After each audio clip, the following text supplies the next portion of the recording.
The noise of the wind outside the window seemed like a threatening harbinger of trouble, and no one could have guessed that all this feeling of trembling in the air was not just a strange premonition, but a real response to events approaching with frightening speed.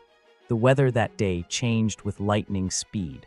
The morning sunny haze gave way to thunderclouds, and by midday the sky was cut by flashes of lightning, as if nature was trying to warn of the impending disaster. In Hollywood, no one paid attention to the vagaries of the elements. Everyone here was accustomed to the quirks of the climate, and the storm sometimes became the background for another filming masterpiece. But for those who were close to Keanu Reeves, this day will go down in history, not as a successful shot at all. It will become a dark boundary dividing life into before and after.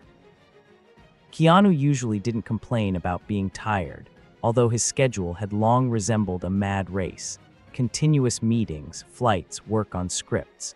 If someone had dropped in on him that day, they would have seen him, slightly frowning, looking at his phone as if he was waiting for an important call, or on the contrary, deciding to dial someone's number himself.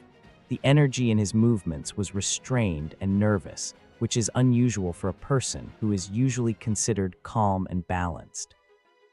None of his loved ones guessed that at that moment, a struggle was going on inside Keanu. He had information about impending troubles, and he did not know what to do.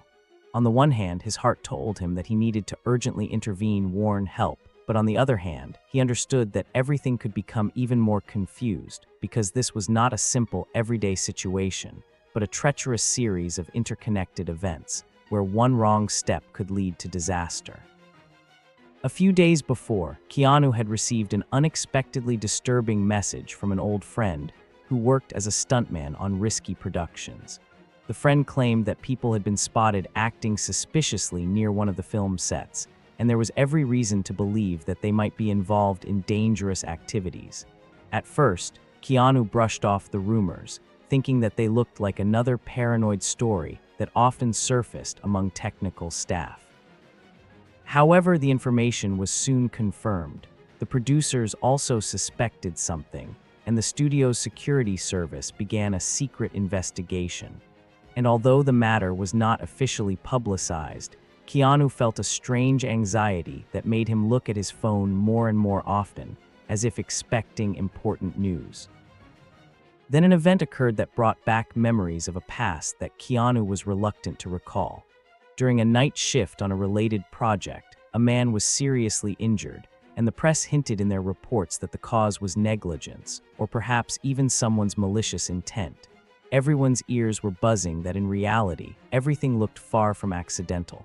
Keanu, who had performed many dangerous stunts himself and knew the value of safety on the set, became even more alarmed. Something in the details of the incident seemed implausible to him, too strange a sequence of breakdowns, unforeseen errors. Was someone deliberately trying to disrupt filming or eliminate someone? However, there was no evidence. The active studio team responded only with general phrases, and the victim himself was in the hospital, unable to speak.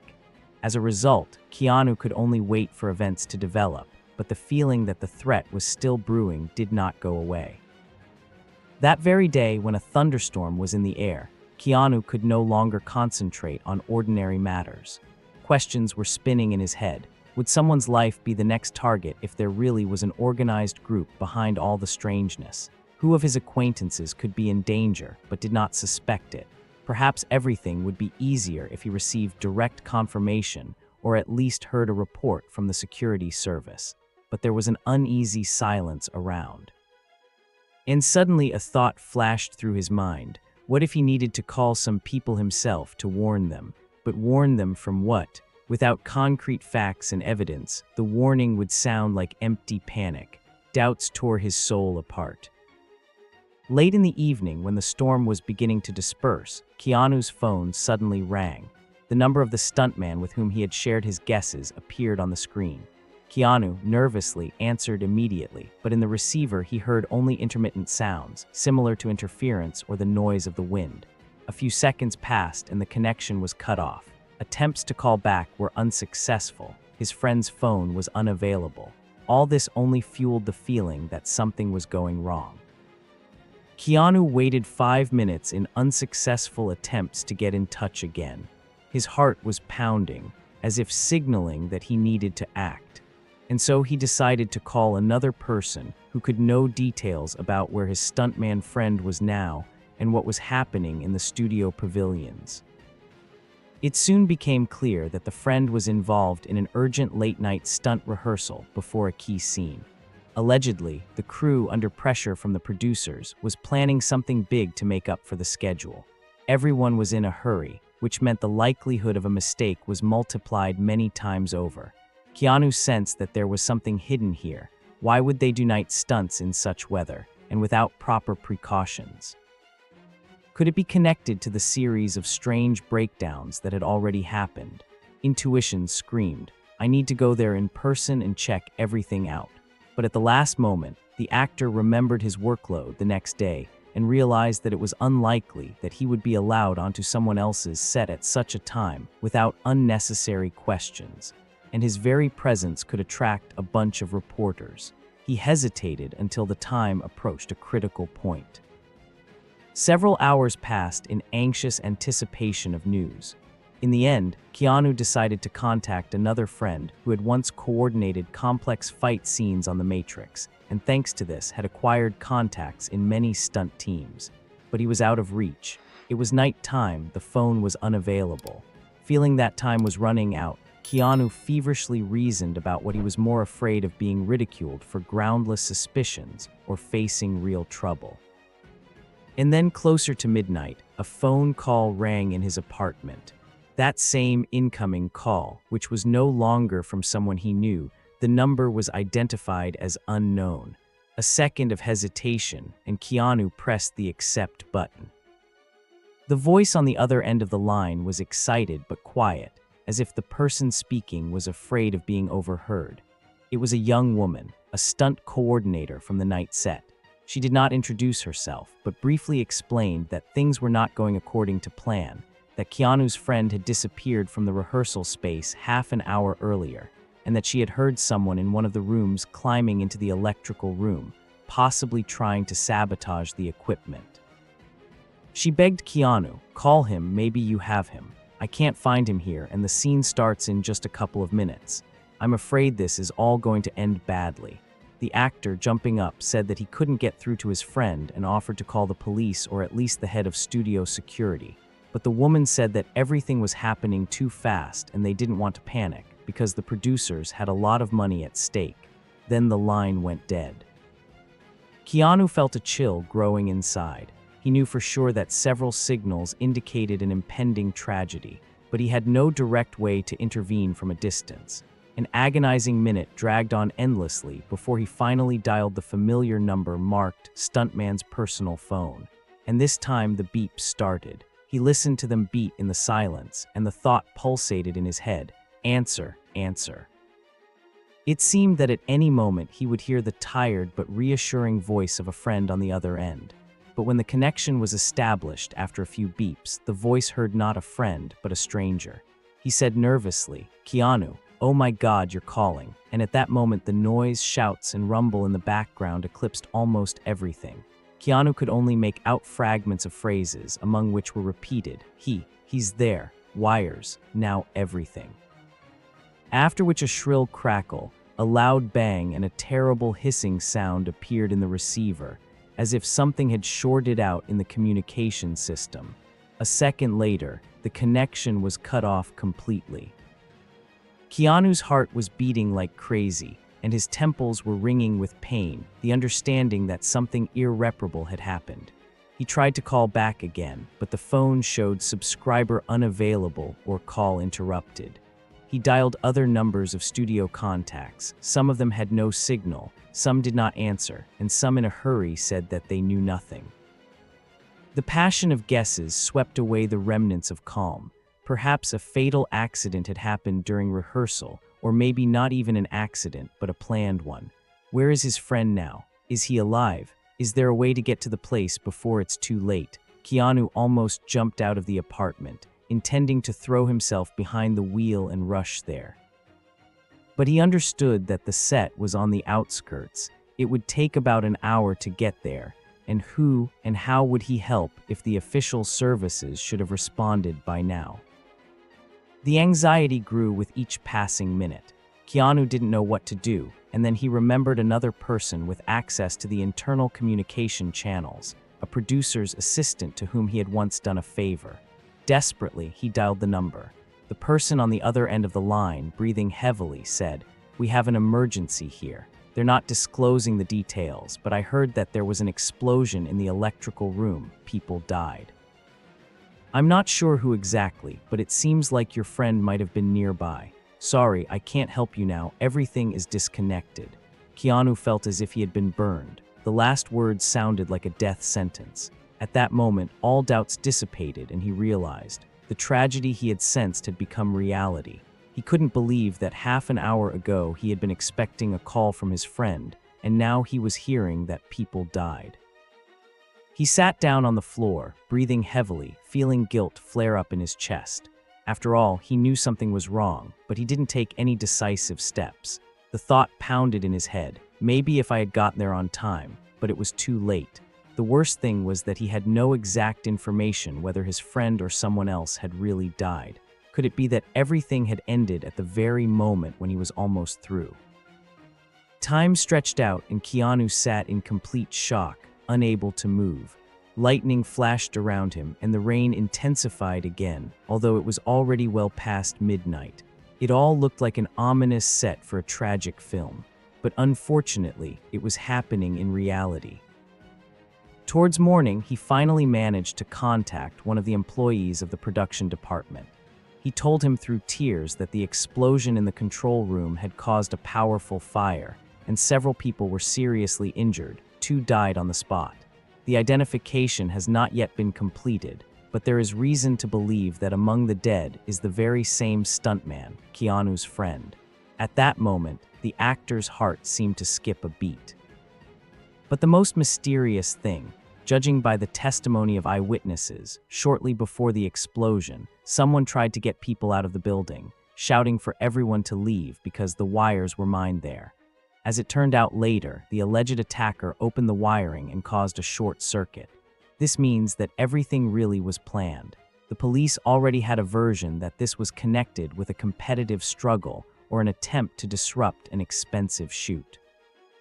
Keanu understood that everything he feared so much was not his imagination, but the knowledge that his friend could have fought to the last moment to save his colleagues only intensified the pain. Soon the final confirmation came. Among the dead was indeed a close friend of the actor, the same one who sent him an alarming message, who promised to call again to discuss everything. And before the last minutes of his life, he probably only managed to dial Keanu's number, but did not have time to say anything because the fatal explosion occurred.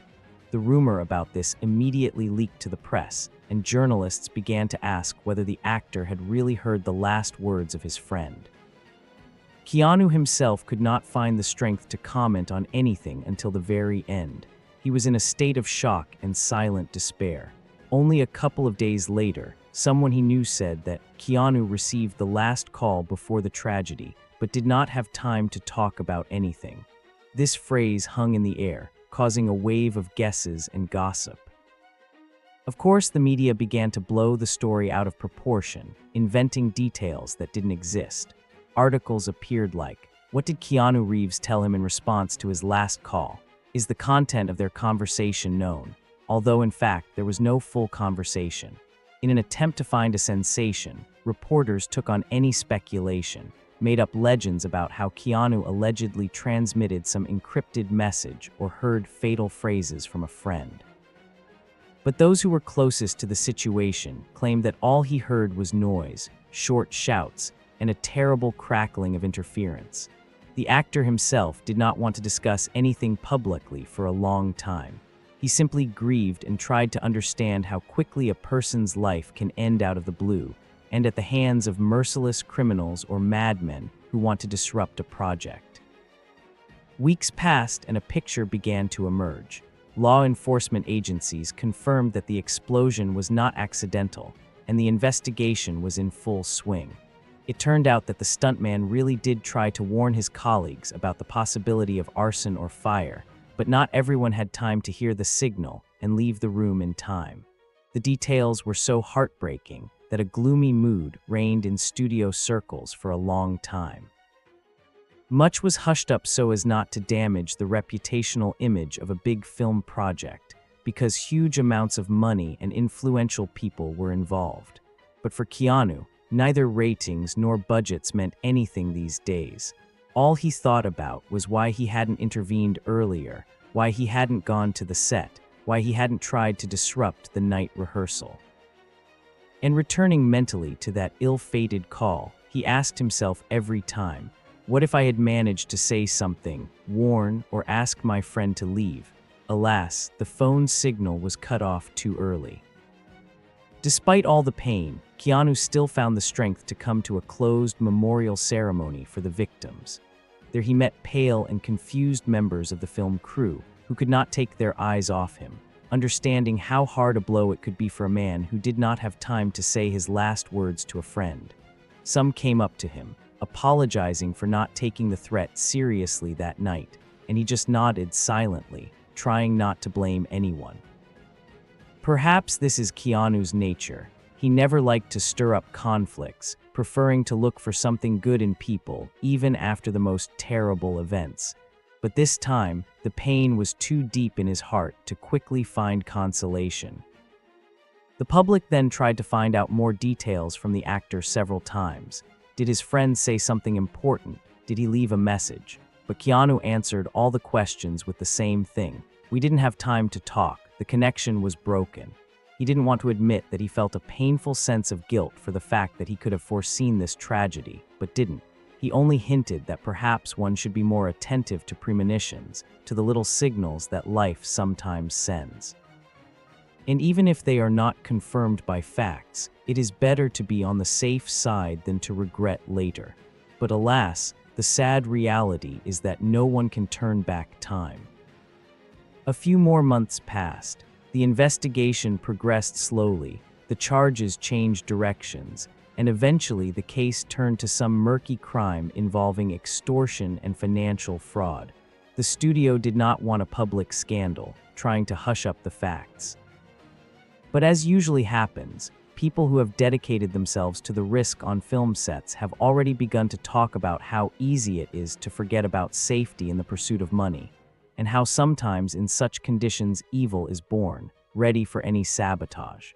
Keanu, trying to support the families of the victims, participated in a quiet charity initiative, transferring funds for the treatment of the survivors and helping the children of his deceased friend. Only those closest to him knew how deeply and personally he experienced this loss. There were rumors behind the scenes that from time to time Keanu suddenly takes out his phone and looks at the list of recent calls, where his friend's number is still listed. As if trying to make sure that all this was not a bad dream, he sees the same entry, missed call, 0001, a short number symbolizing everything that was not said. People in the know say that he does not delete this contact. He cannot bring himself to do so, although he understands that his friend will never answer. For him, this is a memory, a reminder that sometimes the most important and necessary word may not have time to be said. But they had been friends for many years, sharing moments of glory and moments of grief, and always believed that they still had a lot of time ahead of them. When the story became public, journalists tried to embellish it one after another, saying that the friend's last phrase was, "I did it all," or "get out of there," and even attributing dramatic words of response to Keanu. But in fact, the reality turned out to be much more ruthless. No heroic stage lyrics, only a short, indistinct plea for help and a crackling line. Later analyzing the recordings, experts concluded that the explosion occurred literally a few seconds after the connection, so there was nothing to say or listen to. That is, the actor really heard the last moments, the last cries, but what exactly was said remains a mystery, hidden by the noise. Perhaps the friend just wanted to warn, trouble is near, call someone, or maybe he wanted to say goodbye, but no one will ever know the truth. The question remains unanswered. What did Keanu Reeves say on his last call before the tragedy? The answer is bitterly simple. He didn't have time to say anything. Not a word of comfort, not a cry of "get out of there." Nothing. Because in those tragic seconds, the connection was interrupted, cutting off both the voice and the life on the other end of the line. But it was this silent ghost call that went down in Hollywood history as one of the most terrifying and sad episodes, showing how fragile human life is, especially where insidious plans intersect with the mad race for blockbusters. Film companies can rework scripts, change directors, rewrite contracts, but no amount of advertising can drown out the real pain. Keanu will long carry the scar of loss in his heart, and the thought of whether he could have saved his friend if he had arrived earlier, called earlier, or insisted on canceling the rehearsal. When all these facts came together, the public no longer doubted. The tragedy that had happened reminds us once again how important it is to cherish every moment and every opportunity to warn, protect, call. Sometimes a couple of minutes can decide whether a person will survive or not. And the question is not who is to blame, but that we ourselves are obliged to be more attentive to alarm signals. This is the main idea that the actor's colleagues often repeated after the tragedy. Even in his rare comments, Keanu spoke about the same thing without loud calls, but with a quiet conviction that we are responsible for each other.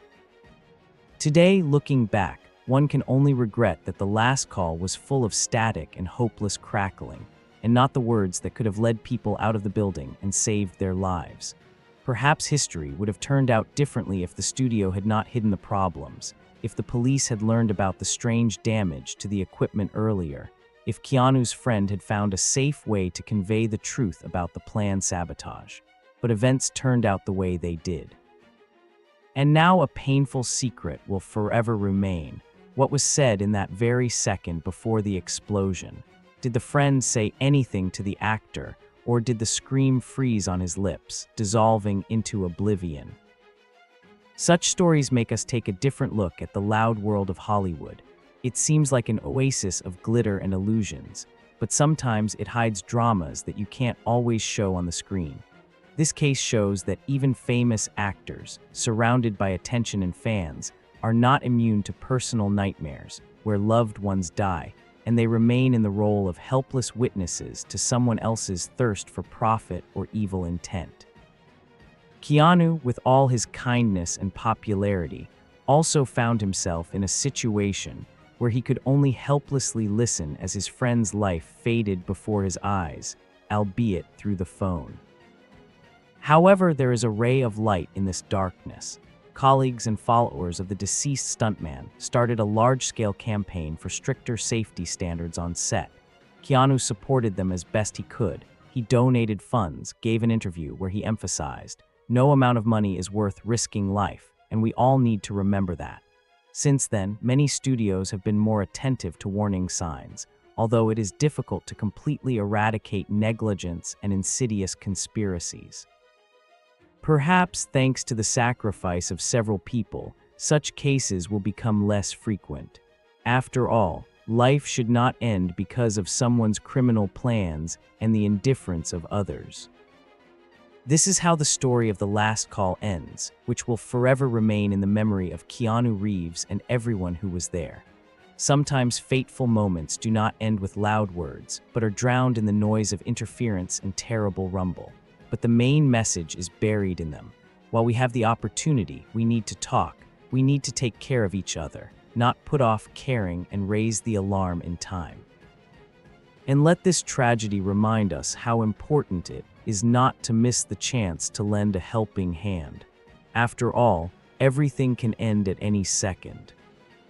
If this story touched you and made you think about the price of friendship, the value of safety and life, if you felt the emotional intensity that the heroes had to endure, support this material with a like, subscribe to our channel, and share your thoughts in the comments. Perhaps your voice or story can save someone from a fatal mistake or warn them of injustice, because we never know whose call may be the last and what kind of inexpressible goodbye may be hidden in the noise of a broken connection. Take care of yourself and your loved ones, and remember that sometimes one simple conversation, One warning gesture, or just a couple of minutes, can decide fate and give a chance for salvation.